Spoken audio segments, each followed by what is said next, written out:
Hello everyone, Assalamu alaikum. Welcome back to my YouTube channel English with Hasnaina. I hope you are doing well by the grace of Almighty Allah. Had was did হচ্ছে তিনটা এমন word যেটা সবচেয়ে বেশি আমরা ইংলিশে ব্যবহার করে থাকি।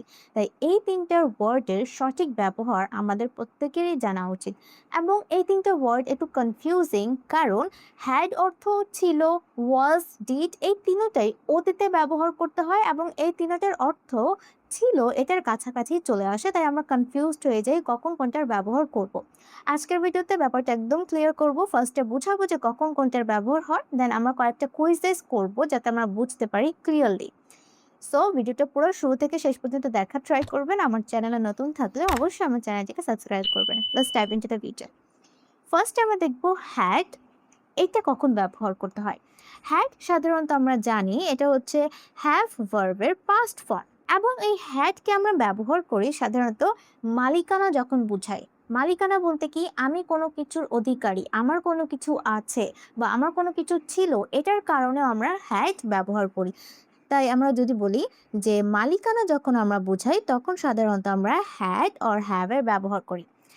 দেন আমরা যখন বুঝাই যে কর্তার কিছু ছিল তখন সাধারণত আমরা হ্যাড ব্যবহার করি। কর্তার কিছু ছিল।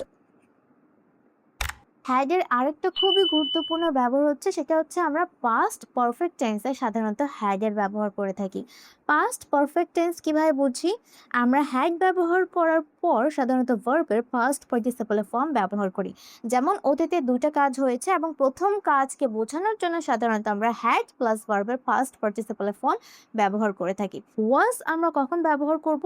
ওয়াজের অনেকগুলো ব্যবহার আছে, যেমন আমরা যখন অবস্থা নিয়ে কথা বলি, অবস্থা বা স্টেট, আপনি কোন অবস্থায় আছেন সেটা প্রকাশ করতে সাধারণত আমরা প্রেজেন্টে অ্যাম ইজ আর ব্যবহার করি এবং পাস্টে আমরা সাধারণত ওয়াজ ওয়্যার ব্যবহার করে থাকি। ওকে, ওয়াজের আরেকটা ব্যবহার হচ্ছে যখন আমরা বুঝাই কর্তা নিজেই কোনো কিছু ছিল। ওকে, এই হ্যাড হচ্ছে কর্তার কিছু ছিল আর ওয়াজ আমরা ব্যবহার করি কর্তা নিজেই কোনো কিছু ছিল। ওকে, কর্তা নিজেই কিছু ছিল।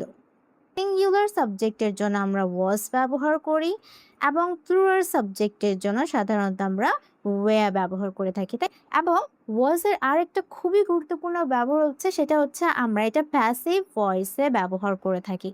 প্যাসিভ ভয়েসে সাধারণত আমরা ওয়াজ এবং ওয়্যার ব্যবহার করার পর সাধারণত ভার্বের ফার্স্ট পার্টিসিপেলের ফর্ম ব্যবহার করে থাকি। যেমন আমি যদি বলি যে আমাকে ডাকা হচ্ছিল, তখন আমি কিভাবে বলবো? আমাকে বলা উচিত I was being called. ওকে, আচ্ছা, তারপর আসি ডিডের ব্যবহার নিয়ে। ডিড আমরা সাধারণত ব্যবহার করি যখন আমরা কাজ নিয়ে কথা বলি। সাধারণত কাজ, এই হ্যাড এবং ওয়াজ সাধারণত আমরা অবস্থা নিয়ে যখন কথা বলি বা মালিকানা যখন বোঝাই তখন ব্যবহার করি।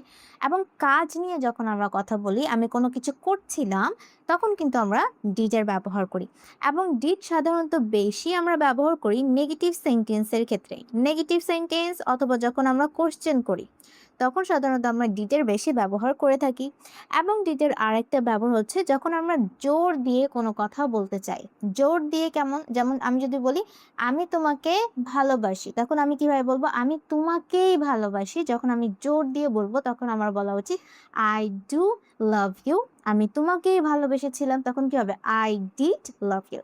ওকে, জোর দিয়ে যখন আমরা একটা সেন্টেন্সে কথা বলি তখন আমরা কি করি? ডিডের ব্যবহার করে থাকি। এবং ডিডের পর সব সময় কিন্তু ভার্বের বেস ফর্ম ব্যবহার করতে হয়, এই জিনিসটা আমরা মনে রাখবো। ওকে, এখন আমরা কয়েকটা কুইজেস দেখবো যে অ্যাকচুয়ালি আমরা বুঝেছি কিনা, আমরা পারছি কিনা। দেখেন ফার্স্ট সেন্টেন্সটা কি আছে? She blank already finished the work before I arrived. ওকে, এখানে হবে বিফোর আই অ্যারাইভড, মানে আমার আসার আগেই সে কাজ শেষ করে ফেলেছিল। তাহলে এখানে এটা কোন ধরনের সেন্টেন্স? এটা হচ্ছে ফার্স্ট পারফেক্ট টেন্স। আমার আসা এবং তার কাজ শেষ হওয়া, এটা দুটো কাজ। এই দুটো কাজের মধ্যে কোন কাজটা আগে কমপ্লিট হয়েছে? তার কাজ শেষ হয়েছে আগে। তো এটাকে বোঝানোর জন্য আমাদের কি করা উচিত? পাস্ট পারফেক্ট টেন্স ব্যবহার করা উচিত। এবং পাস্ট পারফেক্ট টেন্সে কি হয়? হ্যাড প্লাস ভার্বে ফার্স্ট পার্টিসিপেলের ফর্ম হয়। ওকে, তাই এখানে আমাদের বলা উচিত she had already finished the work. সে আগেই তার কাজ শেষ করে ফেলেছে। ওকে, তারপরটা দেখি। I blank not recognise him at first. আমি তাকে প্রথমেই চিনতে পারিনি, প্রথমে চিনতে পারিনি, তারপর চিনতে পেরেছি। তাহলে এখানে কি হওয়া উচিত? হ্যাড হবে, ওয়াজ হবে নাকি ডিড হবে? দেখেন একটু ফলো করেন। এখানে কি আছে? রেকগনাইজ। রেকগনাইজ কি? ভার্বের বেস ফর্ম। এটা একটা ভার্ব না? ভার্বের বেস ফর্মে আছে। মনে রাখবেন ভার্বের বেস ফর্ম যদি থাকে তার আগে সব সময় আমাদের ডু, ডাজ, ডিড ব্যবহার করা উচিত। যদি একটা নেগেটিভ থাকে তাহলে তো অবশ্যই কি হবে? ডু, ডাজ, ডিড হবে আমাদের টেন্স অনুযায়ী।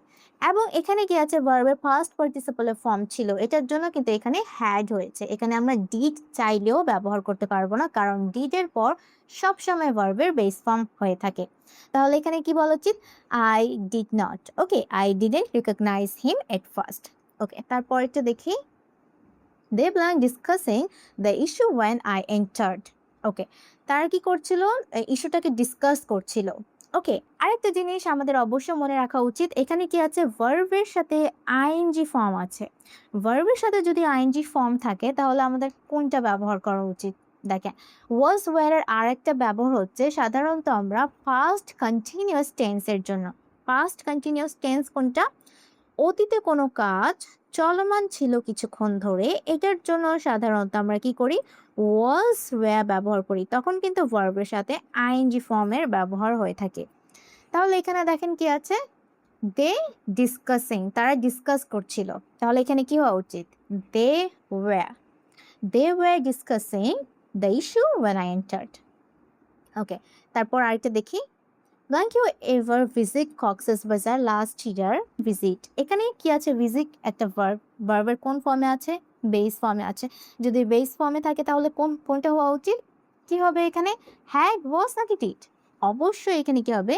Did. Did you ever? He blank a headache, তার মাথা ব্যথা ছিল। সো হি ডিডন্ট গো, তাই সে যায়নি। তার মাথা ব্যথা ছিল। কর্তার কিছু ছিল, এটার জন্য আমরা কি ব্যবহার করি? হ্যাড।